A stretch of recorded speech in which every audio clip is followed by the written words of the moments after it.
Vous êtes chez MMA Propagande, bonsoir, et aujourd'hui nous nous retrouvons pour la carte dont tout le monde se fout à part Mathéo. Voilà, ça va être un peu le thème de ce podcast, de cette vidéo. Tout le monde se fout de ses combats, sauf Mathéo. On va le laisser parler, on va l'écouter, on va faire oui Mathéo, c'est bien. Je me retrouve aujourd'hui donc avec Mathéo. Bonjour Mathéo, comment ça va?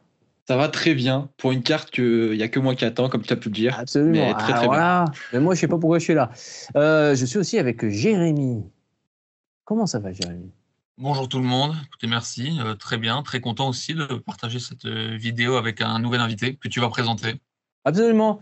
Oui, parce qu'en effet, il n'y a pas Mounir. Le Moumou est parti. Pourquoi? Parce qu'il était fâché. Pourquoi? En Calais, tout ça, bon, on vous expliquera. Mais n'ayez crainte pour des questions d'inclusivité, de représentation. Nous avons trouvé un autre arabo-musulman de remplacement. J'ai nommé Mehdi, mais personne ne verra la différence. Mehdi, comment ça va? Salam alaikum les pâtissiers. Donc voilà, aujourd'hui nous allons parler de cette carte bien fameuse sur laquelle il y a quelques combats qui peuvent être intéressants. Évidemment, Morgan Charrière, notre combattant français que nous suivons, mais aussi des match-ups plutôt sympas. Il n'y en a pas beaucoup, hein, je ne vais pas vous mentir. Il s'agit de l'UFC Fight Night 254 qui se passe à Londres, je crois. Ah non, 254, je viens de vérifier. C'est 255 pour moi. Non, je viens de vérifier.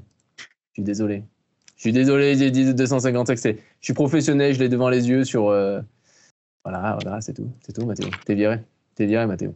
Donc, l'UFC Fight Night à Londres, le numéro importe peu.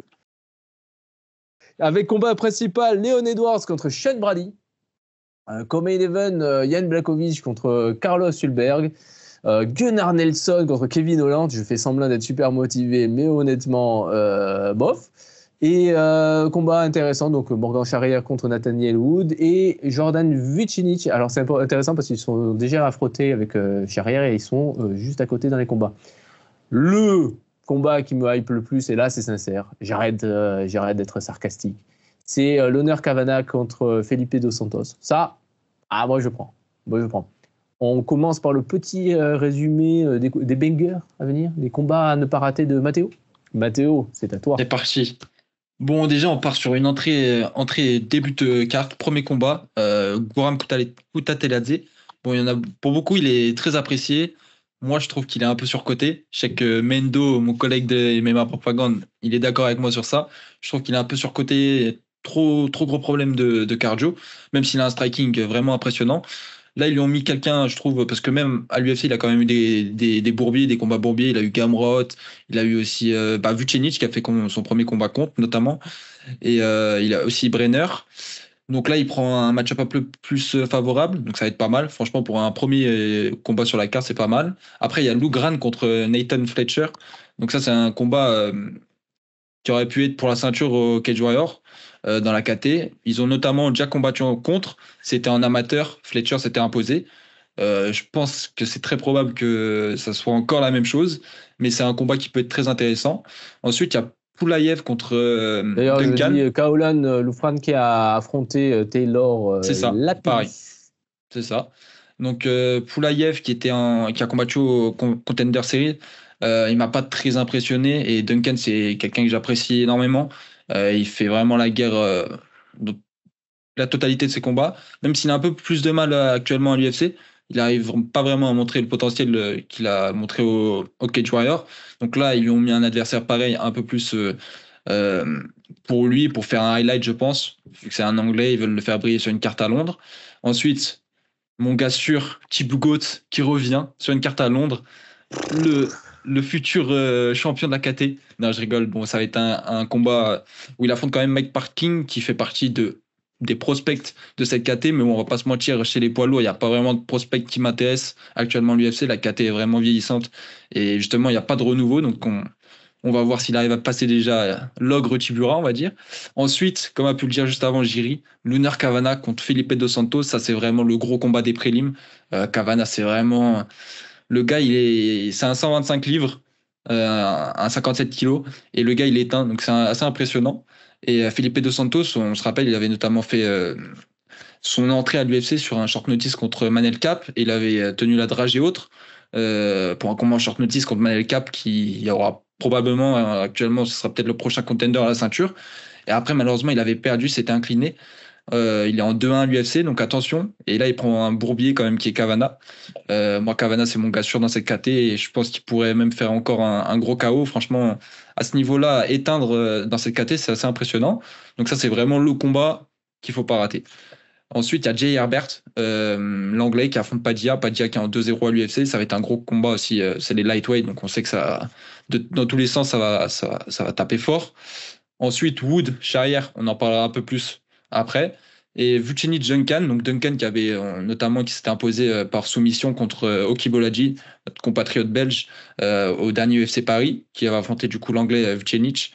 Ça va être un gros combat aussi. Je pense que Duncan on sait qu'il a des problèmes au niveau du menton. Vucenic, il frappe fort quand même. On l'a vu dans son premier combat à l'UFC qui était contre justement Kuta Teladze, qui est aussi sur la carte, et où il avait vraiment mis à mal. Malheureusement, c'était un short notice. On a vraiment vu qu'il avait gaz out aussi. Donc là, ça va être un combat à suivre. Molly McCann, clairement, ça va être.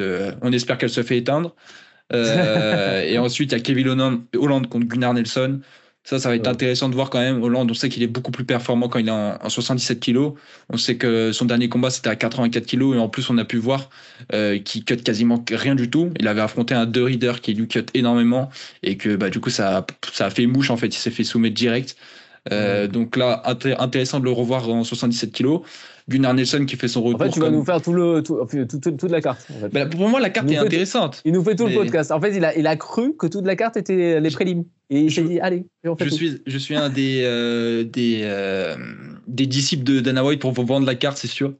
Non, en vrai, la carte est quand même pas mal. Et comme j'ai dit, Nelson qui revient à chaque fois pour les UFC London, le gars il combat une fois sur tous les 2 ans, mais là c'est carte UFC London, il revient. Okay. Et après, vous voulez parler de Cavana contre Dos Santos. Est-ce que quelqu'un a des choses à dire ou pas?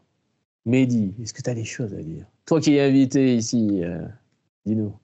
Moi, franchement, l'honneur Cavana que j'aime bien, mais je ne vais pas faire le puriste. Je regardais pas ses combats avant l'UFC. Je l'ai découvert au Contender Series.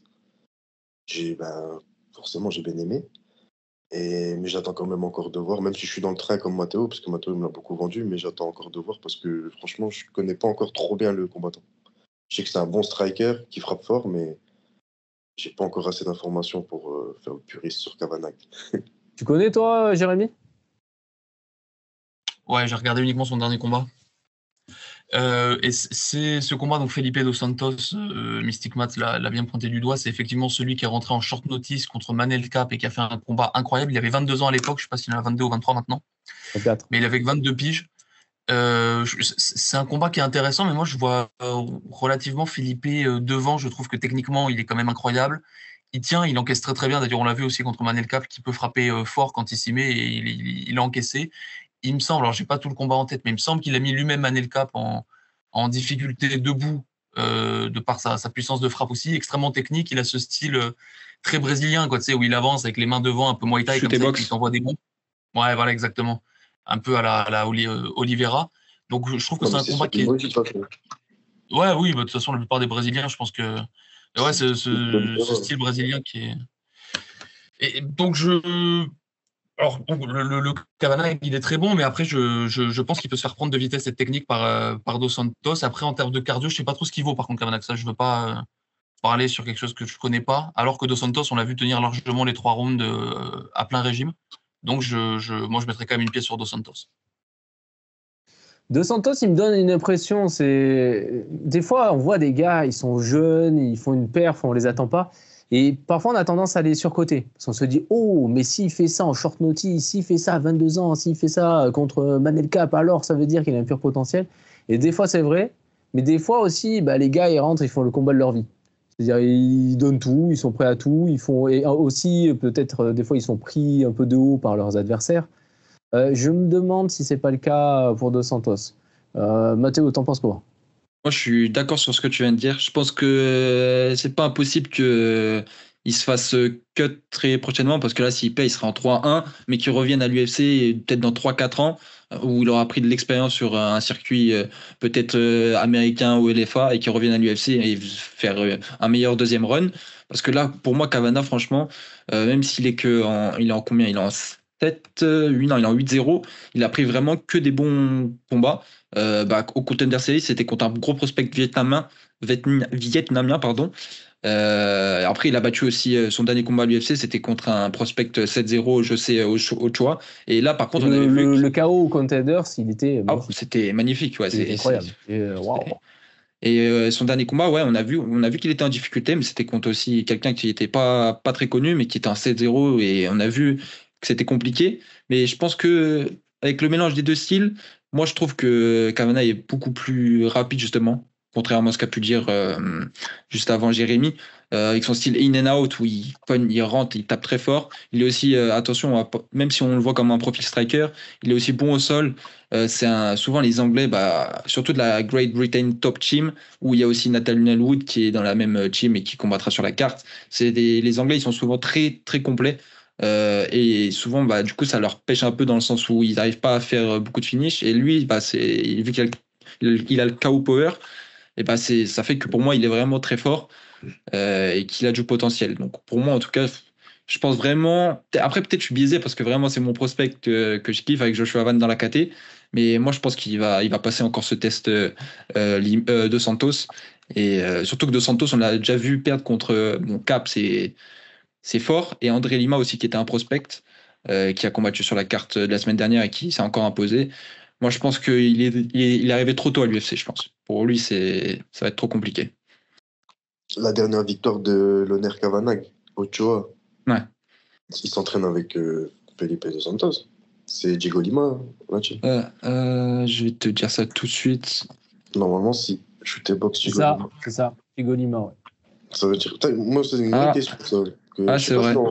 Il va faire toute l'équipe. On se rend compte quand le training partner, il affronte le même mec. Est-ce que c'est un avantage ou pas? Est-ce qu'on peut dire qu'il y a un camp de plus ou je sais pas si tu m'as compris. Moi, je pense. Il l'analyse 2 fois, du coup, ouais. Il y a ça, et puis l'autre, il peut se dire attention, j'ai été surpris par tel truc. Ce qu'on avait dit, genre, admettons, il tape pas fort, mais il tape plus fort qu'il n'en a l'air, etc. Je pense qu'il y a des trucs. Il pourra aller raconter un peu les pièges qu'il a eu. C'est comme quand Glover est dans le camp des combattants et qu'il peut donner.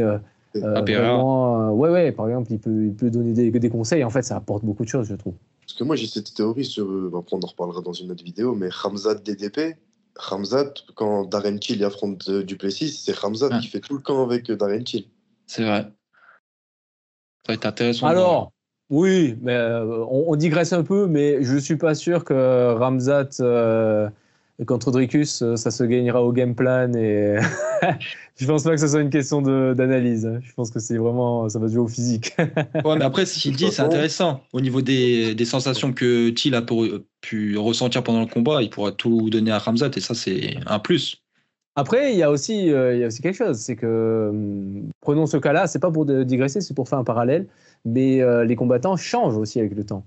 Donc tu peux aussi donner des conseils ou des observations à ton collègue là, et en fait tu t'aperçois que c'est plus vrai. Voilà, tu as donné un truc qui est totalement obsolète. De toute façon, nous parlerons de ça dans un prochain podcast, donc n'oubliez pas de vous abonner. J'apprends la pub là. Ok, est-ce que quelqu'un a quelque chose à rajouter sur ce combat? Non. Je vais pas donner mon chrono. Je pense Kavanagh. Je vais me mouiller. Vas-y. Moi, l'honneur Kavanagh à la décision. Ouais, je pense aussi. Ouais, moi, parce que Dos Santos y encaisse, il avance, donc ça va être une guerre, mais il va pas prendre le dessus en striking. Et je pense pas qu'il y ait la lutte nécessaire pour faire un combat où il va garder Kavanagh tous 3 rounds au sol. Yes. Donc je pense que toi, Kavanagh. Jérémy, ton prono? Écoute, moi je vais dire Dos Santos, je suis désolé, mais ces 2 défaites, c'est contre Manel Cap et un Brésilien vaincu en 11-0. Donc je pense toujours qu'il est très bon. Et à mon avis, il peut avancer sur Kavanagh. Et vu qu'il fait effectivement beaucoup de in and out, comme l'a souligné Mystic Matt, un mec qui fait du in and out et qui se retrouve sur le reculoir, ça peut le faire chier. Ouais. Et dans tous les cas, ça va être un super combat. Je pense qu'on va vraiment. En vrai, c'est une belle. Je fais une rapide digression, mais c'est vraiment une carte qui est super. Hein. Même s'il n'y a pas forcément trop de combattants extrêmement connus, etc. Il n'y a que des cogneurs, que des types qui vont s'envoyer des pancartes dans la gueule. T'es en train de dire que j'ai été médisant. T'es en train de dire que j'ai exagéré. T'as tout compris. T'es en train Non, de dire vraiment, que ça juste parce qu'il y a Shane Brady contre Leon Edwards en main event, ça y est, j'ai abusé. Et on va en parler, même ça, je pense que ça peut être pas mal. Mais je mets Felipe Dos Santos par décision. Ok, c'est cool. J'aime quand vous dites le contraire de moi. Ok, combat suivant. Combat suivant, vous voulez parler de quoi? Est-ce qu'on passe directement à la Morgan. main card? On parle directement de Morgan Charrière contre Nathaniel Duncan, Wood. The Last Donc, Fight. Morgan Charrière, qui est à 20-10-1, qui est entré à l'UFC et qui fait bien meilleur début de carrière UFC que ce qu'on attendait, je pense. C'est-à-dire que ouais, sur Internet, là, sur Twitter, ça le chambrait un peu. Genre, tu rentreras jamais à l'UFC, tu rentreras jamais à l'UFC. Non seulement il a fait fermer des bouches, mais en plus, il s'en sort plutôt pas mal. Donc, il est à 2-1. Et ses défaites, ses victoires sont plutôt convaincantes. Et sa défaite, c'est pas une humiliation. Voilà. Elle est partagée. Ouais, absolument. Donc, il va affronter Nathaniel Wood, qui est dangereux. Dangereux, on l'a déjà vu battre des combattants comme Charles Jourdain. On a vu, c'était à sens unique. André Fili. Je pense que battre André Fili, ça veut dire quelque chose. Pour moi, ça veut dire quand même... c'est une sorte de gatekeeper pour moi. Quand on le bat, ça veut dire qu'on peut avancer. Voilà. Mehdi n'a pas l'air convaincu. Bah, Mehdi, je vais te laisser commencer alors. C'est parce que j'aime pas du tout André Fili, mais... non, enfin, franchement, c'est un bon... Ouais, j'aime pas. Je trouve qu'il n'y a pas de menton. Il a plus de menton. Après, ouais. Récemment, ouais. Franchement, je suis pas fan de cette dernière performance. Mais ouais, Morgan contre Nathaniel Wood, c'est un gros combat, hein, déjà, ouais. Par où commencer? Morgan. Peut-être que je faisais partie des handicapés qui croyaient pas en lui et à l'UFC. Je vais pas me cacher, mais franchement, depuis qu'il y a l'UFC, franchement, et même depuis que j'ai vu les récentes performances de Paul Hughes, les récentes performances de Jordan Vucenic et le dernier combat de Chepe Mariscal, tu comprends vraiment que Morgan, quand il perd, c'est vraiment des morceaux en face, t'as vu? Quand tu regardes Paul Hughes, Ousmane Nurmagomedov, tu te dis ok, d'accord. Et en plus, il perd par split décision la plupart du temps. C'est pas des décisions où il se fait rouler dessus. Contre Chepe Mariscal, si je dis pas de bêtises, il y a un juge qui donne 30-27 Morgan. Ouais. Et 2 juges qui donnent 29-28. Ah, c'est vraiment très serré. C'est-à-dire ce combat-là, la théorie du si tu le fais à Paris, il gagne. Si tu le fais à Paris, il gagne. Mais bon. Mais par contre, Nathaniel Wood, j'aime bien, mais je trouve que depuis qu'il s'est pris son KO, là, et qu'il a dit qu'il voulait plus faire de guerre, qu'il commence à attraper un style vraiment mesuré et tout, je suis moins fan de ses performances. Quand tu regardes ses combats, c'est plus le divertissement comme ça aurait pu l'être avant.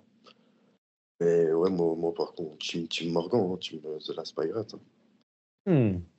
Mathéo, est-ce que tu as un truc à rajouter? Il a vraiment dit ce que je voulais dire par rapport à Wood. Wood, depuis qu'il a pris son KO contre Dodson, il a vraiment changé totalement son game plan, enfin sa manière d'aborder les combats.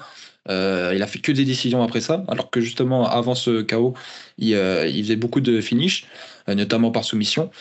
Wood, c'est vraiment quelqu'un de complet, comme Morgan aussi, je trouve. Et bon, faut pas oublier aussi que Wood vient de la catégorie d'en dessous. C'était quand même un gros bantam. Là, en phaser, on va dire, il est dans. C'est un featherweight normal, on va dire, voire peut-être un peu plus petit. Et Morgan, ça reste quand même un très gros featherweight. Il nous sort des shapes de fou à chaque fois quand même. Donc au niveau physique, je pense que vraiment Morgan aura l'avantage. Donc attention sur les coups, je pense qu'il va cogner plus fort. Au sol, dans les phases de lutte, il aura plus de force aussi. Après, je trouve qu'il y a des moments où on va dire Morgan il fait cette erreur où des fois il domine un round et il va faire une erreur peut-être des fois il va prendre un petit mauvais coup et il va vouloir surengager pour contrer directement et on va dire punir l'adversaire. Justement, c'est à ce moment-là où il se fait recontrer et des fois il perd les rounds et ça fait que des fois il fait des combats partagés ou des fois il manque un peu peut-être de lucidité justement pour assurer les rounds et prendre des combats où il va à la décision partagée où il pourrait les dominer et prendre 3 rounds assez facilement et prendre une décision unanime. Ça, c'est des fois les petites erreurs qu'il peut faire. Et justement, Wood, lui, ce qu'il arrive à faire, c'est sécuriser les rounds, justement. Donc attention à justement pas faire cette erreur contre un Wood. Wood, il pourrait capitaliser dessus et assurer un round. Et ça peut aller très vite sur 3 rounds. Après, c'est vraiment un combat qui va être très très serré. C'est le plus gros, un des plus gros. Ouais, à l'UFC, en tout cas, c'est le plus gros combat de Charrière. Donc ça va être très très serré. Moi je pense que ça va être un combat qui va aller à la décision partagée. Et malheureusement, c'est un combat qui se fait en Angleterre. Donc j'ai peur d'une mauvaise surprise. Ça, faut pas l'oublier, ça risque de jouer. Mais moi, je serais chauvin, en tout cas. Moi, je vois Morgan s'imposer. Mais ça sera une décision partagée, je pense. Parce que Ok, c'est vraiment très serré entre les deux. ça marche. Jérémy. Alors moi, Nathaniel Wood, il y avait un combat sur lequel il m'avait vraiment impressionné, c'était Charles Jourdain. Alors, c'est un combat que j'ai vu en live en plus à l'UFC Paris, avec Mehdi. T'étais là aussi, en 2022. Exactement. Il y avait Mendoza aussi. Et c'était un combat qui était très intéressant parce que Charles Jourdain, c'est un combattant que j'adore puisqu'il est un peu teubé dans sa manière de combattre. C'est un espèce d'énorme brawler et un type qui prend des coups et qui en donne. Il est vraiment génial à regarder. Et j'avais trouvé la stratégie de Wood incroyable. En fait, il avait complètement annihilé le style de Jourdain. Et en fait, ce qui me fait un peu peur dans le fait que Morgan Charrière prenne Wood, c'est que, alors certes, il est plus chiant qu'avant, beaucoup de décisions, beaucoup de machins, mais c'est quelqu'un qui, je trouve, s'adapte relativement bien à ses adversaires et arrive vraiment à casser leur jeu. En fait, c'est un type qui va vraiment faire en sorte que tu puisses tout simplement plus combattre. Enfin, il va essayer ça dépend quoi ce que tu fais. Si tu strikes beaucoup, il va essayer de te prendre au clinch. Si tu vois, il va toujours trouver un moyen. Et j'ai peur de par le style de Morgan on se retrouve en fait avec un combat un petit peu similaire à ce qu'a fait Nathaniel Wood contre Charles Jourdain, c'est-à-dire beaucoup de clinch de la part de Wood, beaucoup de coudes, de genoux. Et je pense qu'il peut gratter un round et demi, 2 rounds, et comme l'a souligné Matteo, en Angleterre, en plus, bon, après, si tu gagnes 2 rounds, tu gagnes 2 rounds, que ce soit en Angleterre ou en France, t'as gagné, t'as gagné. Mais je pense que ça peut effectivement aller en la faveur de Wood. C'est un peu ce qui me fait peur, parce qu'après, forcément, j'ai envie que Charrière gagne, mais je pense qu'il faut quand même appuyer sur le fait que Jay fait beaucoup de grappling aussi. Là, je suis en train de regarder son résumé. Là, sur les 2 dernières années, il a quelques combats en grappling aussi. Donc, Je je suis pas pense qu'il faut sûr. faire gaffe. Non, ce que tu avais dit, il est fort en grappling, mais je suis pas sûr qu'il puisse imposer la lutte pour amener au sol Morgan et pouvoir du coup. Ouais. Hmm. Je sais pas, parce qu'après, il avait quand même des soumissions avant de se prendre son KO. C'est ça, ouais, c'est ce que je disais. RNC,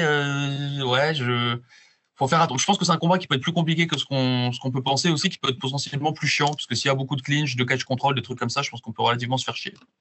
Parce que je sais pas si vous vous souvenez de le combat de Wood contre Naïmov. Ouais. T'as vu, il se fait down, si je dis pas de bêtises, 2-3 Ouais. fois.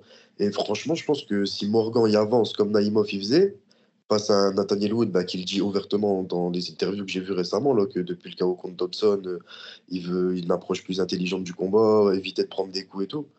Est-ce que si Morgan il fait son style, c'est-à-dire d'avancer et frapper fort, ça peut pas vraiment. Est-ce que Morgan peut pas finir ce combat en fait? Franchement, c'est possible, hein, parce que Neymov, comme Morgan, c'est gros physique et ça cogne fort. Donc franchement, c'est pas impossible. Après, attention. Morgan, il a cardio, contrairement à Naïmov, Morgan, C'est il a ça. cardio. C'est ça que j'allais dire. Vraiment, Neymov, oui, on a vu que pareil, c'est un combat très serré, hein. Même si Neymov le prend, il me semble que c'était un combat serré, hein. Mais ouais, ça va être Il y a eu beaucoup de triche. Il y a eu accrochage de cage de Naïmov, il y a eu accrochage des gants, il y a eu des coups dans les parties, mais Morgan, en fait, pour moi, il peut faire une prestation comme Naïmov, mais en mieux. Ça ne m'étonnerait pas. c'est ça. Qu'est-ce que t'en penses, Jiri? Moi, je pense que Morgan, il va prendre une décision. Je pense effectivement, ça va pas être le combat le plus passionnant de l'histoire des combats, mais je vois bien prendre une décision. Voilà. Une décision propre. Hein? On a tous Morgan, du coup, là. Moi, ouais. Morgan décision. Moi, j'ai envie de dire KO, mais. Ah, si c'est KO, c'est énorme. Ah ouais, en si c'est Angleterre. KO, c'est énorme. Moi, je sais que Morgan, à chaque fois qu'il va en Angleterre et qu'il va à la décision, malheureusement, il se fait. Ah, c'est ça le truc. Un synonyme, quelqu'un un synonyme pour moi. Et justement. En irlandais. Ouais. Et je pense que cette fois, ça va pas arriver. Moi, je pense que ça sera pas une fois de plus. Je le dis sur la base de absolument rien. Pareil. Combat suivant. Vucinic, vous voulez en parler? Jordan Vucinic contre Chris Duncan. Allez les gars, on se réveille. Mathéo, tu veux en parler ou tu veux pas en parler? Bon, on peut en parler, du coup, c'est Vucinic. Vucinic, c'est quand même intéressant parce que, du coup, comme on a dit, il a fait son entrée à l'UFC sur un short notice contre Guram en lightweight, alors que, du coup, je pensais que, du coup, qu'il allait redescendre en featherweight, mais là, il combat encore en lightweight. Du coup, je suis un peu surpris. Je pensais qu'il allait redescendre. Du coup, là, il va affronter Duncan, comme je l'ai dit avant, qui a récemment battu Oki Bolaji, le Belge, par soumission. Ça va être un combat qui va, je pense, rester principalement en striking. Enfin, c'est quand même un gros quelqu'un qui est fort au sol, Vucenic, mais je pense qu'il va quand même rester debout, notamment avec ce qu'il a montré contre Guram. Il y a aussi Duncan, on sait il a un menton très peu solide. Je pense que malheureusement, le combat contre Oki s'est terminé trop rapidement et on n'a pas pu voir ce que Oki il aurait pu lui faire en striking. Ça va être, je pense que Vucenic va s'imposer. Euh,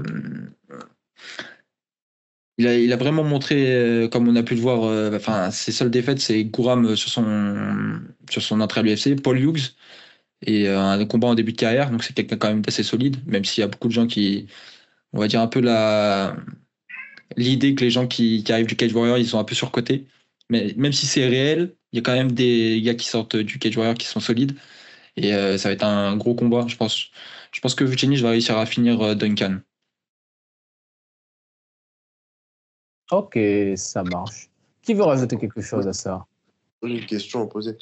Duncan, tu le définirais plus comme un striker ou comme un grappleur? Parce que mon avis, c'est que c'est un striker qui n'arrive pas à imposer son striking à l'UFC et qui arrive à capitaliser sur sa lutte. Et pour moi, c'est comme ça qu'il gagne ses combats à l'UFC, Duncan. Il avait battu Ashmouz, il avait battu Morales en split, il avait gagné aussi par KO Contender. En vrai, c'est vrai que ouais, c'est pas un, même il a pas de hype, mais c'est un gars qui est quand même un 3 à l'UFC. Je trouve que c'est pas non plus très clinquant, on va dire, Duncan. Je crois. Je pense que ça va être compliqué quand il va affronter le top, et je pense déjà Vucinic, ça sera déjà trop pour lui. Par contre, vous n'avez pas pris un truc en compte, c'est que là, c'est un Écossais contre un Anglais, donc moi je pense qu'ils vont tout donner. Ouais, petit derby. Ils vont se finir là, ça va être. Ça va pas s'arrêter quand l'arbitre il va séparer. Prono. Vucenic par soumission après avoir down Duncan. Moi j'ai la même. Moi je pense qu'il va le TKO au sol. Ok. Pour moi, il y a un problème de menton, Duncan, je l'avais vu. Ouais, c'est ça, ouais. Il donnait 2-3 fois, finalement il revient, c'était contre Campbell, je crois. Et depuis, j'ai des gros doutes sur sa faculté à encaisser des coups. Et Vucenic contre Guram, moi, il m'a choqué. Même contre Morgan, il avait fait un beau combat. Ouais, c'est ça. Donc, je pense que Vucenic, c'est un mec aussi qui va commencer à monter à l'UFC. Et que, je suis d'accord avec toi sur ça. Il y a beaucoup de mecs du Cage Warrior qui sont un peu surcotés à mon goût, mais lui, il en fait pas partie. Rhys Maki, notamment, ce petit enfoiré qui a réussi à re-signer à l'UFC, alors que ça, c'est spécial. On en connaît qui méritait plus d'être sur cette carte. Ouais, Mason Jones. Mason Jones. On parle de Mokaev. Luke Fran, je suis vraiment pas dans le train. Pareil, Luke Fran, pour moi, c'est une fraude un peu. Quoi, là, ça va, c'est pas le pire. C'est pas le pire, je trouve. Oui, il a montré quand même des choses. Ça va. Il y a 0-2, non, l'UFC ouais, possiblement, mais dans ses perfs, il a fait des trucs. 1-2. Ouais, 1-2. Il a perdu contre Jack Adley, gros. En striking. Ouais, ça a mal vieilli, mais il a quand même perdu aussi contre Lapillus. Tu vois, Lapillus, c'est solide. Taylor, c'est solide, ça, je suis d'accord avec toi. Mais ouais, Adley, c'est chaud. Qui monte en bantam et qui t'allume dans un domaine qui ça, c'est chaud. Eh bien, nous allons donc passer au combat suivant. Combat suivant, il s'agit de Kevin Holland contre Gunnar Nelson. Alors, moi, personnellement, c'est pas le combat que j'attendais, mais il est là. Ouais. Kevin Holland qui prend à peu près n'importe qui, je crois. N'importe qui. On lui dit tu prends qui il prend. Et Gunnar Nelson qui combat tous les 12 ans. Voilà. Gunnar Nelson qui a déjà perdu contre Leon Edwards d'ailleurs. Voilà. Qu'est-ce qu'on peut dire de plus? Bon, on va commencer à parler du combat. Gunnar Nelson, bon grappleur. On peut dire, du moins il était à l'époque, je ne sais pas exactement où il en est maintenant, mais il a quand même un petit palmarès à ce niveau-là. Et Kevin Holland qui est bon striker, avec des bases solides au sol, mais qui a tendance à se faire mettre au sol, se faire lutter, se faire finir. Voilà. Je ne sais pas si c'est facile, mais en tout cas, ceux qui l'ont fait, l'ont fait. Voilà, Mystic Matt, t'en penses quoi? Après, c'est un peu compliqué avec Gunnar Nelson, vu qu'il combat. En fait, on sait jamais comment il va revenir. On sait, avec le ring rust, tout ça, on sait. Après, c'est quand même quelqu'un qui est très fort au sol, comme on a pu le dire. 14 soumissions sur 19 de ses victoires. Après, ouais, Hollande, au sol, il est quand même pas mauvais. C'est quelqu'un qui est capable de gérer, surtout en welterweight, quand les adversaires n'ont pas la supériorité physique face à lui. Donc là, ça va être assez intéressant. Après, il risque de faire très très mal à Nelson en striking, parce qu'en Hollande, ça reste très solide en striking. Il est très très chiant, surtout avec sa taille. Il cogne assez fort quand même. Euh, En plus, les deux dernières victoires, là, je regarde de Nelson, c'est pas fameux. C'est Sato et Barberena. Franchement, c'est très peu, c'est pas clinquant. Après, Hollande, il est sur une sale série actuellement. Ses 5 derniers combats, c'est 4 défaites et une victoire. Et sa victoire, c'est contre Michał Oleksiejczuk. Donc, c'est pas très. Enfin, Tartek, la prononciation. Il fallait que je flexe un peu. Euh, Non, franchement, bah, Jérémy, il est apparu comme Gunnar Nelson quand il y a une carte à vendre. il est revenu direct. Bon retour Ouais. parmi nous, Jérémy. Ouais, donc, Ouais, pardon, excusez-moi, je suis paumé en campagne là, donc les connexions internet, c'est pas dingue. Je Ouais, il n'y m'excuse. a pas Je vous beaucoup laisse de terminer connexion avec le Ibiza. combat et puis je parlerai lors du prochain. Ça marche. Bah, Vas-y, du Mathéo. coup, ouais, non, je disais, ça va être compliqué un peu à prono, vu que Nelson, ouais, il combat tous les 36 du mois. Donc, si ça reste debout, concrètement, Hollande va lui faire la peau. Je pense que ça va être très compliqué pour Nelson, surtout en combattant aussi rarement. Et par contre, si ça va au sol, Nelson peut vraiment prendre l'avantage sur Hollande. Donc, est-ce que Nelson va réussir à imposer une lutte contre Hollande? Ça va être ça la vraie question. Et vu que bon, j'aime bien Gunnar Nelson, notamment, tout le monde va dire que je suis biaisé parce qu'il s'est entraîné avec Conor McGregor, OSBG, tout ça. Donc moi, je vais prendre une victoire de Gunnar Nelson. Je sais pas s'il réussira à finir Hollande parce qu'Hollande, quand même, au sol, c'est pas mauvais. Ses seules défaites par soumission à l'UFC, c'est quand même du coup De Reader qui est solide, Khamzat. Il y avait aussi notamment, comment il s'appelle, Brendan Allen. Et c'était qui Non, après c'était avant l'UFC. Donc franchement, les seules personnes contre qui il a perdu par soumission, c'est solide. Donc je pense avec le ring rust, Nelson va peut-être pas réussir à le soumettre, mais je le vois s'imposer par décision Gunnar Nelson. Eh bien, je vais donner mon pronostic maintenant, comme ça, là. Surprise, bam! Moi, je vois Kevin Holland gagner. Alors, Non, pourquoi? Pourquoi? Parce que Kevin Holland, on dit à chaque fois que Kevin Holland combat, on dit en fait, on sait pas. Parce que Kevin Holland, il peut venir en mode vacances ou pas, il peut être dangereux ou pas. Des fois, il est là, il tombe contre un style de striker, bah, tu te dis, ah chouette, il va pouvoir striker. Mais en fait, il aime pas. Il aime pas le style de striker du mec en face. Donc, il arrête de combattre au deuxième round. Il dit, oh non, c'est pas du jeu. Et là, cette fois-ci, bah, je le vois bien tomber sur Gunnar Nelson et arriver à striker parce que je vois bien Gunnar Nelson ne pas arriver à le mettre au sol parce que ça fait trop longtemps et que bah, entre-temps, Hollande, le seul truc qu'il a bossé, c'est la défense de lutte, même si évidemment ça s'est pas vu contre ses 2 derniers adversaires parce que le gap était trop énorme. Donc voilà, je vois bien Hollande gagner à la... Mais Jerry, avant que tu dises une bêtise ou un mauvais pronostic, rappelle-toi juste d'un truc. Parce que tu dis, je vois pas comment Gunnar Nelson peut amener Hollande au sol. Bah, tout simplement en se faisant takedown par l'imbécile de Kevin Holland. Ah non. Je vois bien Hollande tirer la garde. Ou un truc Ah. Il est capable. Oui, il est capable de tout. Il fait ça contre Michał. C'est ça, contre Michał Oleksiejczuk. Ouais. Il tire la garde. Après, Oui, mais c'est pas le même profil. Genre, t'as Shimaev, tu vas pas tirer la garde, tu vois. Non, franchement, Hollande. Même moi, fight IQ limité. Comme toi, Jerry, je vois Hollande gagner. Mais ouais, je mettrai pas de l'argent dessus, quoi. Ah non. Mais Ouais, de toute façon, c'est Hollande. Hollande, c'est beaucoup trop instable. Tu sais pas ce que tu vas avoir. Tu sais pas. Tu sais juste que là clairement, ben, il est un peu chouchouté par l'UFC. L'UFC aime bien parce qu'il prend tout, n'importe quand. Il doit pas être chiant. Mais regardez son palmarès, c'est pas fameux. Ok, il prend beaucoup de combats. Il a pris 3 combats. J'ai une stat sur ça. Depuis 2020, ça va être son 20e combat à l'UFC. Ouais, voilà. Donc il prend n'importe qui. Mais il faut aussi se dire que sur ces 5 derniers, il en a perdu 4. Et là, en Voilà, gros, le mec le plus actif contre le mec le moins actif de l'UFC. Ouais, c'est ça. C'est ça la thématique. C'est un oxymore. Ouais, c'est ça. Donc Mais- voilà, moi je vois Hollande gagner par, allez, on va dire un TKO, parce que j'aime bien prendre C'est des en risques. welterweight, c'est bien en welterweight. Ouais, Walter. Ouais. Parce que Hollande en welter, s'il de rien, ça va, il fait des bonnes perfs quand même. Ouais. Moi, pareil que Jerry Hollande, mais je vais dire à la décision, parce que je pense que quand tu vas toucher, là, tu vas rester au sol et ça va goûter le temps. Hollande décision, je pense. Ok, Jérémy. C'est un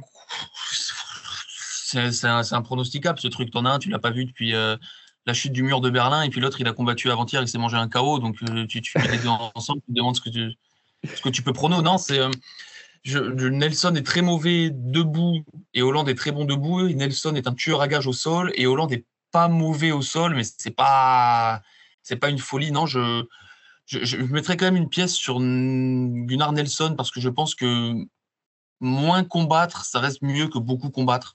Je sais pas, il y a un truc. Et puis il y a un truc aussi chez Kevin Holland, moi, qui m'énerve, c'est que j'ai l'impression que quand il vient dans les combats, il a pas envie d'être là, quoi. Ouais, Il est pas sérieux. Des fois, il est pas sérieux. Ouais, il aime faire le show, tu as l'impression qu'il aime bien les interviews et tout, mais en fait, une fois dans la cage, puis son dernier combat, il s'est quand même fait soumettre assez rapidement par un De Ridder qui est pas non plus forcément un gros lutteur. C'est-à-dire le truc, Nelson, c'est pas non plus un gros lutteur, mais c'est quelqu'un qui est très dangereux sur ses soumissions. Mais De Ridder, il a jamais réalisé un takedown de malade et pourtant il a soumis Hollande en 2 minutes. Par contre, De Ridder, il était grosse énorme différence de pour la poids. KT, Ouais, quand c'est même. ça. Grosse Non, il y a différence. une différence. Il y a une différence quand même. Et après, Nelson au sol, différence de poids ou pas, il est vraiment monstrueux. De Donc, Ridder, je il est peux fort vraiment aussi au voir. sol. Hein. Il a que Qui ça. De Ridder. Mais oui, non, bon au bien sûr, sol. oui, c'est vrai. Donc, en fait, ça peut aller dans les deux sens. Genre, vraiment, je vois Hollande mettre un espèce de jab cross à la con à Nelson et qui, vas-y, 36 ans, hyper calvifié, fatigué, il tombe par terre, il se dit, vas-y, c'est bon, j'ai pris mon billet, cassez-vous. Et je vois Par très contre, bien. excuse-moi, je rajoute un truc. Hollande, non seulement on dirait qu'il n'a pas envie d'être là des fois, mais il a un truc vraiment, c'est par rapport au style. Je pense qu'il a un style de bully, tu sais, les petites brutes. C'est-à-dire les mecs, ils sont super contents quand ils dominent, mais quand ils sont en difficulté, ils savent plus quoi faire, ils aiment pas, ils ont envie de partir. Ils disent vraiment. Ouais, Des fois, tu le vois râler. Il est là, ouais, mais franchement, MVP, franchement, tu pourrais Mais arrêter de comment il bouger comme s'appelle ça, quoi. Voilà. Ouais, je suis d'accord. Non, moi, je fais. Vas-y, Jérémy, continue. Non, rapidement, mon prono, moi, je vois Nelson, étranglement arrière, premier round. Ok. Mehdi, tu disais? Pour l'amour du sport, vous pouvez pas dire ça. Non, je vois bien Hollande aussi dans le rôle d'antagoniste. Tu connais le gars qui va venir à l'extérieur éteindre. Parce que Nelson, il s'entraîne au Royaume-Uni, c'est bien ça. Ouais, il était au SBG avant. Là, je sais pas si. Ouais, il va être un peu à domicile, on va dire. Ouais, ouais. Moi, je vois bien Hollande un peu dans le rôle de l'antagoniste. Comme Brian Battle à l'UFC Paris, là, récemment, t'as vu? Ouais. T'as donné ton prono, Mehdi, ou pas? Je me souviens plus. Ouais, j'ai dit Hollande décision. Ok, ça marche. Tout le monde a donné son prono? Combat suivant, c'est Jan Blachowicz contre Carlos Ulberg. Donc là, c'est clairement une question de génération. C'est une passation. Blachowicz, donc ancien champion, et Carlos Ulberg, qui est un prospect, on peut dire. Voilà. Hein, là, on va voir s'il est prêt à devenir un challenger pour le titre ou non. Et je vais laisser Matteo commencer parce que Blachowicz, forcément, lui, ça lui parle. Vas-y, Matteo. Alors, ouais. Donc, Blachowicz qui revient là d'une sacrée période d'inactivité aussi. Son dernier combat, du coup, c'était contre Pereira, qu'il a perdu par décision partagée. Et juste avant, c'était contre le nouveau champion en Kalaev où ça a été un draw sur 5 rounds. C'était pour la ceinture aussi. Ce qui est notable, c'est qu'il revient de 2 blessures aux épaules. Il a fait 2 opérations. Donc ça va être quand même, après une longue période d'inactivité, 2 grosses opérations aux 2 épaules. On ne sait pas comment il va revenir dans la cage. Il affronte Ulberg qui est noté comme un prospect, mais un prospect qui a déjà 34 ans. Donc c'est pour dire comment la KT est pauvre. Après, c'est en plus quelqu'un, je trouve, qui a eu un parcours assez facilité ou pas ouf, dû aussi à la KT, on va pas se mentir. Oui, ça c'est le cas de beaucoup dans cette KT. Ouais, quand KT après. là t'as dit pauvre, moi je dis KT atroce. Genre, Ouais, non, mais il y a 3 combattants intéressants, il y en a le meilleur, il est moyen plus techniquement. Par contre, il tape fort. Voilà. c'est ça. Bah, c'est sûr, en tout cas, au moins, il a éteint les gars. Nchukwu, il l'a éteint. Il y a Potiera aussi, il l'a éteint. Dawoon Jung. Éteindre. Comment? Il s'est fait éteindre. Il s'est fait éteindre aussi. Ouais, c'est ça, contre Ouais. Kennedy Nchukwu. Donc, on l'a vu aussi, il se fait Alors, endormir. ça, il faut en parler quand même. C'était le premier combat de Hulberg à l'UFC. C'est Il ça. était gros Ouais. favori, grosse hype. Tout le monde disait ah, vous allez voir, c'est incroyable. Et il s'est fait Nchukwuiser. C'est-à-dire que il lui mettait une misère. Et ensuite, il a commencé à se fatiguer. Et Kennedy a commencé à avancer parce que lui, il n'était pas fatigué. Il a un menton, Kennedy. Donc voilà, TKO, si je me souviens bien, c'était lié pour moi à la gestion du cardio, gestion du combat et à la pression du premier combat. J'ai l'impression qu'il fait moins ses erreurs depuis. Qu'est-ce que vous en pensez? Moi, Je trouve que pense pas. son cardio, quand même, ça reste toujours un problème pour moi, je trouve. Oui, mais il ne fait pas les mêmes erreurs qu'au premier combat. Ah, ouais, C'est pas ouais. tout à fait la même chose. Moi, si je dis pas de bêtises, je vais dire un nom qui a affronté, si mes souvenirs sont bons, et il n'avait pas fait un combat de ouf contre lui. Et franchement, si tu fais pas un combat de ouf contre lui, c'est inconcevable qu'un jour dans ta vie tu puisses envisager de battre Blachowicz. C'est Fabio Cherant. Ouais, c'est ça, c'est son. Bah, justement, après Kennedy. C'est un combat de retour. Franchement, Fabio Cherant, les gars, c'est vraiment. Alors là aussi, bon, j'essaye de faire l'avocat du diable, je sais pas. Mais il se prend son premier KO à l'UFC, il se fait refroidir du genre oh là là, j'ai pas géré. Je peux comprendre aussi que tu abordes le combat suivant avec un peu de précaution. Ouais, C'est pas. Si on prend les autres combats, qu'est-ce que vous en pensez? Tao Jung. Et il a galéré dans ce combat contre Dawoon Jung. Après, Dawoon Jung est solide, hein, malgré qu'il a fait. Il a fait beaucoup de défaites, il s'est fait cut de l'UFC, c'est quand même assez solide. Bon, après, c'était. Après, contre Menifield, Menifield, il a fait n'importe quoi, il lui a rush dessus, l'autre, il lui a mis un coup forcément en moins de 93 kilos, bah, c'est sûr que tu touches le menton, ça dort. Et Volkan. Cette KT, c'est n'importe quoi. Et après, il a battu Volkan Ozdemir à la décision unanime. Donc, je trouve que sur tout ce qu'il a passé là actuellement à l'UFC, Blachowicz est vraiment au-dessus. Ça n'a rien à voir avec ce qu'il a pu avoir auparavant. Bon, après, même à cet âge. Hein. Mais là, ah ouais, c'est sûr. Blachowicz, il est vieux. Mais on va dire Volkan, moi j'aime bien Volkan, mais on va dire qu'il est plus non plus dans son prime physique. Surtout quand on voit les dernières perfs de Blachowicz qui reste quand même toujours solide. Faire une split contre PA et faire un double contre Frank Kalaev. Rakic, après, il le bat. Poto, il a 42 ans quand même. Ah ouais, c'est sûr. Mais aujourd'hui, il y a l'âge. Oui, bon, tu as 40 ans, ça c'est vieux. Mais 42 ans, là, au bout d'un moment. Après, ça reste. Regarde, Glover, il est devenu champion à 43 ans. Hein. Oui. Mais ça veut pas dire que c'est un avantage d'être vieux. Non, bien sûr, c'est toujours plus compliqué et plus tu vieillis. Mais bon, je trouve en tout cas, Hulberg, comme on a pu le dire, au niveau cardio, c'est compliqué. Blachowicz, à ce niveau-là, il a l'habitude, il a fait plusieurs 5 rounds, même si on le voit ralentir au 4e et au 5e. Et puis c'est quelqu'un qui frappe fort. Hulberg, je sais plus dans quel combat aussi, mais il me semble qu'il était tombé face à quelqu'un qui kickait. Il s'était fait arracher les jambes. Et contre Blachowicz, ça risque d'être compliqué. Blachowicz, 42 ans, et n'a pas combattu depuis 2023. Ouais, mais je l'ai dit avant, grosse période d'inactivité, il revient de grosses opérations aux 2 épaules. Donc c'est les deux à la fois. Non seulement il est vieux, en plus il est abîmé, et en plus il est inactif. C'est comparé à un gars qui est physique, qui est un peu plus dans son... il n'est pas tout à fait dans son prime, j'imagine, mais il a 34 ans. Il a 34 ans aussi. Ah si, il est dans son prime. Ouais, voilà. Et il a pas eu quelqu'un du niveau de l'opposition de Yann. Donc, ouais, je pense qu'il y a un grand moyen que Yann lui arrache les jambes, vraiment. Enfin, on a pu le voir contre Ankalaev, peu importe que le gars dans quelle garde il est, il va envoyer tibia contre tibia et il sait qu'il va gagner à ce jeu-là. Attention aussi, par contre, ça cogne fort. On a vu du coup Hulberg qui s'est fait éteindre. Il y a aussi, moi je pense qu'il peut faire aussi même carrément du dirty un peu. Il pourrait même essayer de lutter, même si je pense que ça va pas être une bonne idée. Il pourrait en tout cas le bloquer contre la cage, le fatiguer. Blachowicz, il est très intelligent à ce niveau-là. S'il veut éviter le premier round où il sait que Hulberg, il gagne très fort quand même, s'il veut éviter une mauvaise surprise, surtout après un retour comme ça, surtout que là, il peut se positionner très rapidement pour un potentiel combat contre Jiri après et avoir un title shot. Là, ça va être très important ce combat-là. Il est assez important pour la suite de la KT. Oui, ouais, mais c'est pas parce qu'il y a une bonne suite que ça va te faire gagner le combat non plus. Non, mais Moi, du coup, il y a un truc qui est quand même, c'est que ce combat il est fou parce que stylistiquement, si on met les deux à leur prime, bah, c'est Blachowicz. Parce que stylistiquement, c'est pile le truc pour emmerder Hulberg pour moi. Ouais. Blachowicz, très bonne défense en striking. Du moment qu'il est dans son jeu, il est vraiment dangereux. Hein. Mais voilà, d'un côté, là il est vieux, il faut arrêter, quoi. Il faut arrêter de pousser. Donc je sais pas, je suis pas capable de vous dire. Je suis capable de vous dire. Pardon ? Moi, ce qui m'a vraiment étonné le plus, c'était que je crois que Hulberg est large favori.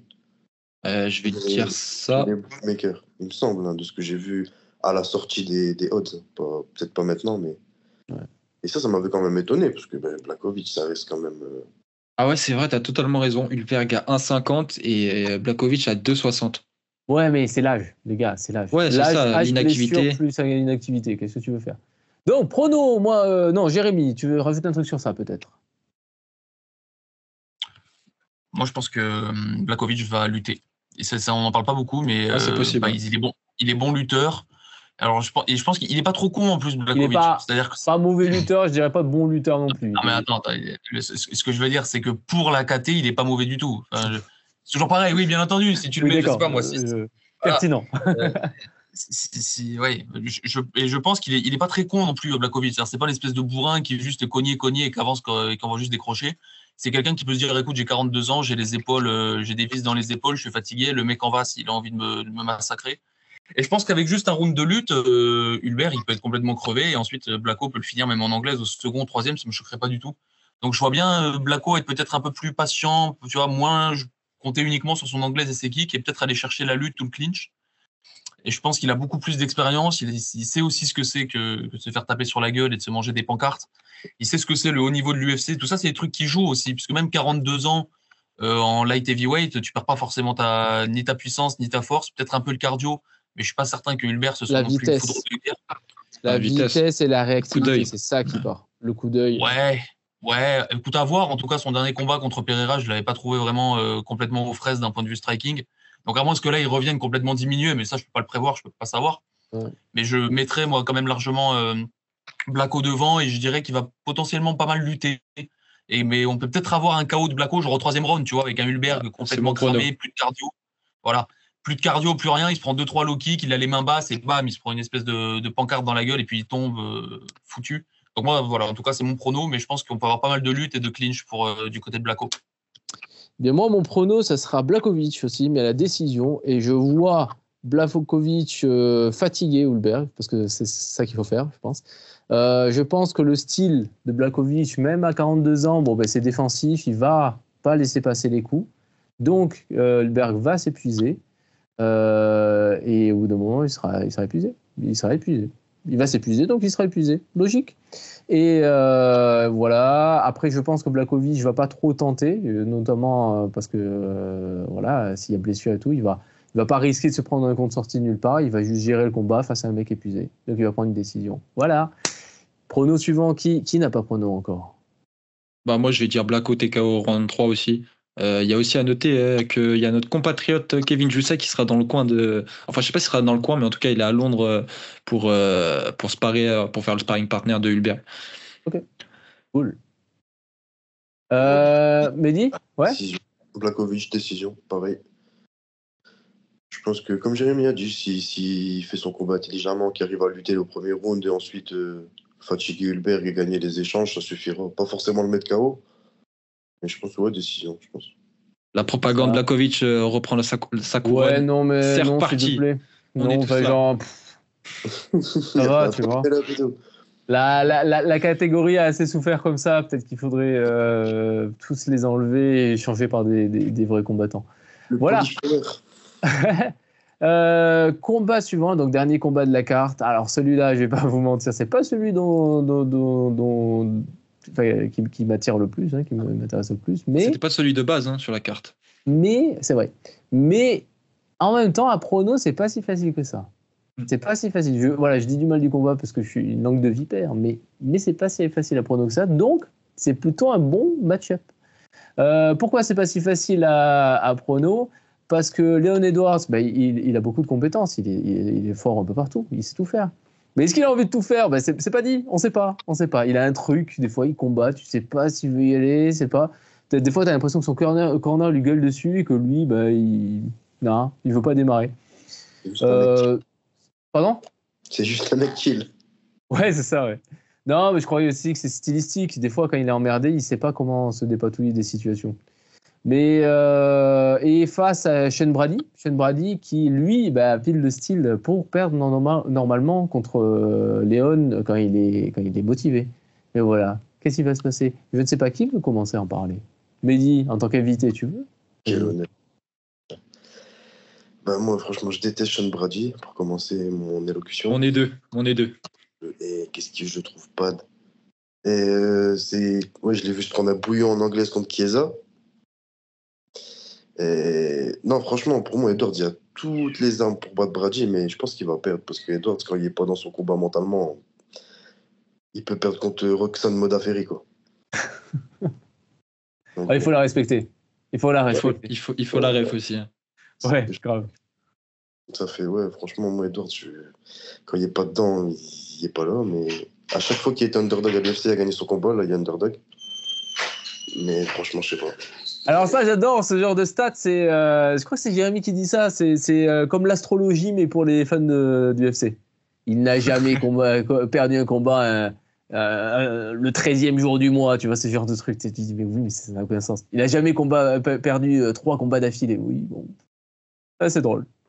Il n'a jamais perdu contre un combattant dont le nom commence par un B. Wow. Il avait un short rouge à l'UFC, il n'a jamais perdu. Non, il n'a jamais perdu. Donc vas-y, Mehdi, continue.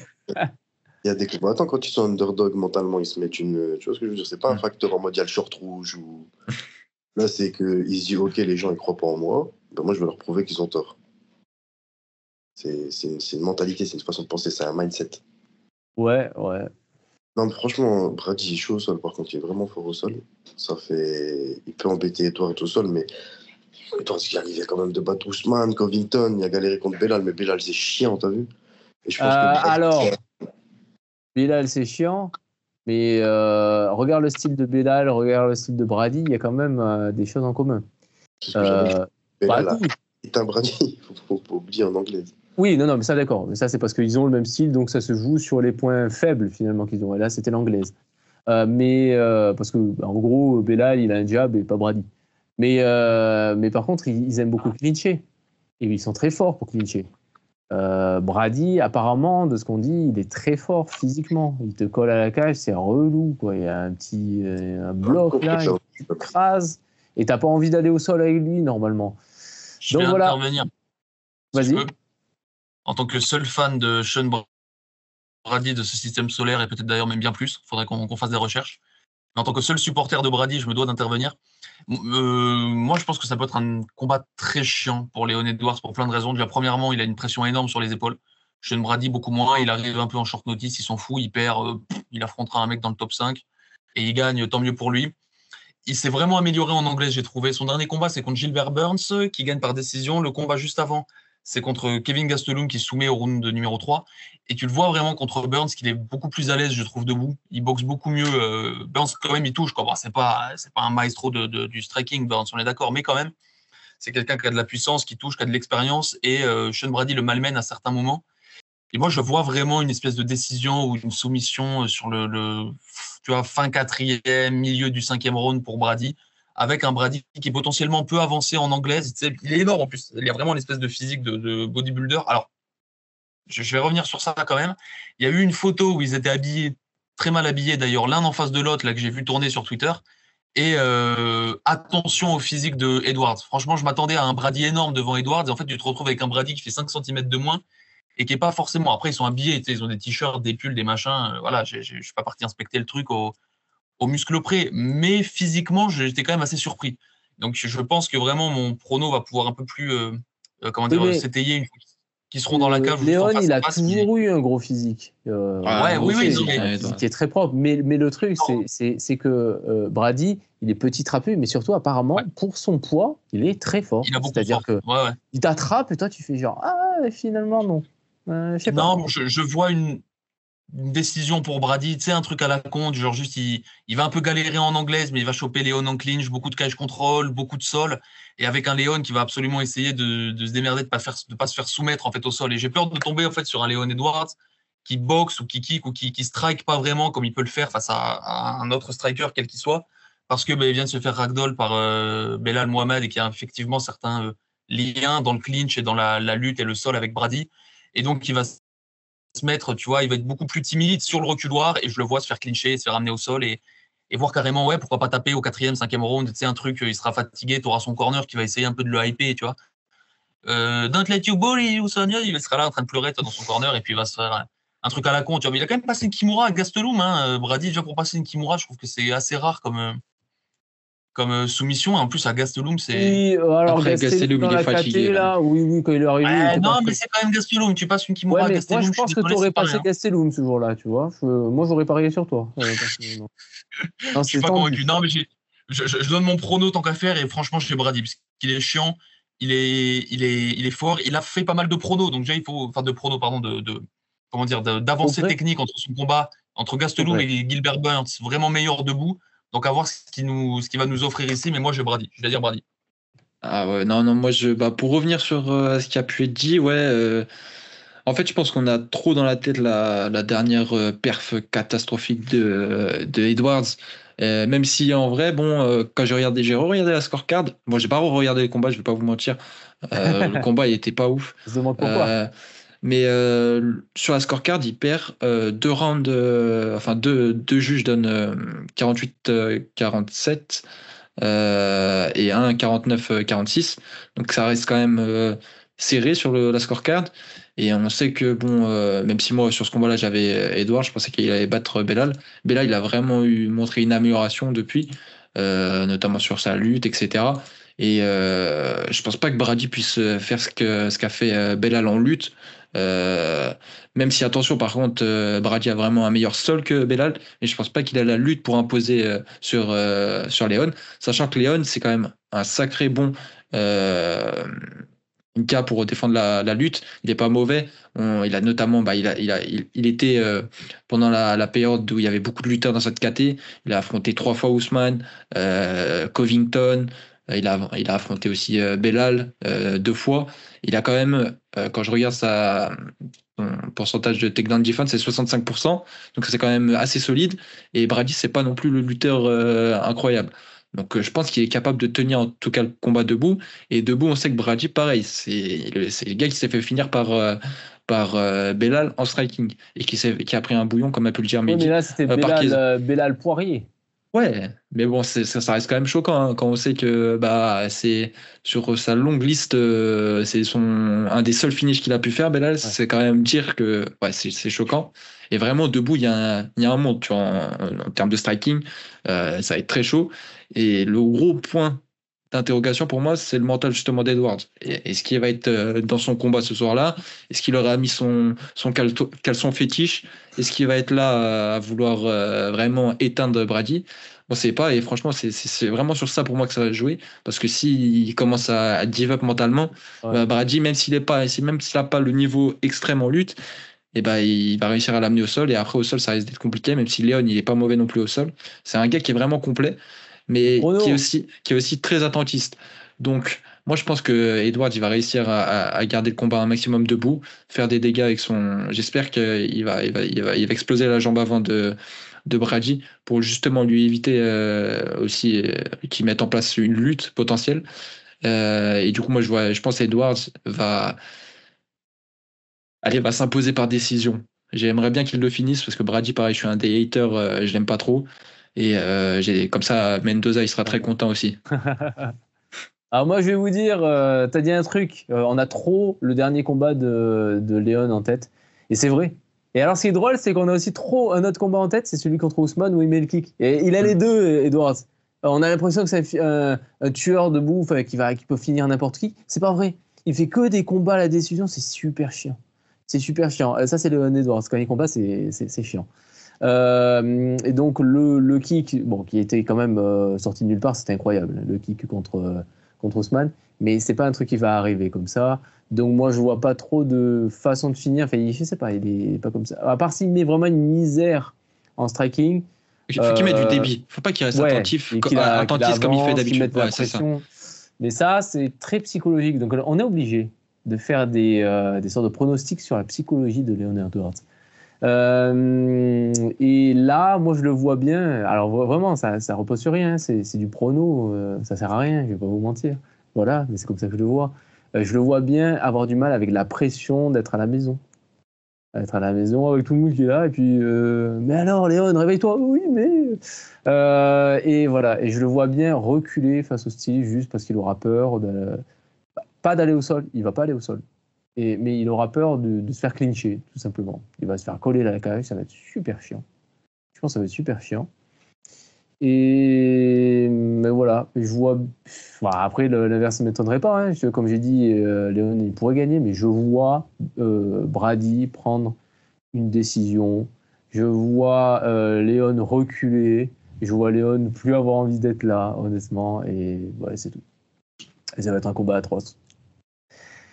Mais bon, le bon point, c'est que on n'est pas obligé de rester éveillé pour ça. Hein. On peut aussi aller se coucher. Après, ce sera pas tard. Hein. Ce sera pas très tard. Ah oui, c'est vrai. Ça commence à 18h heure française. Donc ça, c'est le bon point. Le bon point, c'est que on peut, je sais pas, on regarde ce qu'on veut. Voilà. C'était donc l'UFC Fight Night 254. 5. 254. Moi, je te le dis. Je l'ai vu sur Google. Je te prends un screenshot, je t'enverrai un screenshot. Okay. J'aime bien t'envoyer des screenshots en ce moment. Et voilà. On se retrouve bientôt, je pense. Merci à tous d'avoir écouté. Pardonnez la présentation d'aujourd'hui, je suis très fatigué, j'ai un peu du mal. N'oubliez pas de vous abonner, n'oubliez pas d'appuyer sur le bouton like. N'oubliez pas de... Alors, normalement, c'est Mounir qu'on insulte en commentaire. Là, n'oubliez pas d'insulter Mounir bis, Mounir de remplacement dans les commentaires. Et voilà, et donnez-nous votre prono. Dites-moi si j'ai abusé en disant du mal de tous ces combattants-là. On se retrouve bientôt, à la prochaine. Ciao les gars. C'est dans la boîte.